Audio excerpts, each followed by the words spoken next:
اسی طرح سمود کی طرف ہم نے ان کے بھائی صالح کو بھیجا تھا۔ اس نے دعوت دی کہ میری قوم کے لوگوں، اللہ کی بندگی کرو، اس کے سوا تمہارا کوئی معبود نہیں ہے۔ تمہارے پاس تمہارے پروردگار کی طرف سے ایک واضح نشانی آ گئی ہے، یہ اللہ کی اونٹنی ہے تمہارے لیے نشانی کے طور پر، لہٰذا اس کو چھوڑ دو کہ اللہ کی زمین میں چرتی پھرے، اور کسی برے ارادے سے اس کو ہاتھ نہ لگانا، ورنہ ایک دردناک عذاب تمہیں آ پکڑے گا۔ یاد کرو جب قوم عاد کے بعد اللہ نے تمہیں بادشاہی دی اور زمین میں تمکن عطا فرمایا، تم اس کے میدانوں میں عالی شان محل بناتے اور پہاڑوں کو گھروں کی صورت میں تراش لیتے ہو۔ سو اللہ کی شانوں کو یاد کرو اور زمین میں فساد نہ مچاتے پھرو۔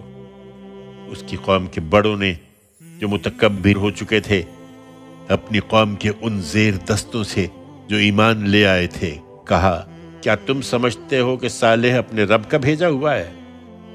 انہوں نے جواب دیا، ہم تو اس پیغام کو مانتے ہیں جس کے ساتھ اسے بھیجا گیا ہے۔ اس پر ان متکبروں نے کہا، لیکن ہم اس کے منکر ہیں جس پر تم ایمان لے آئے ہو۔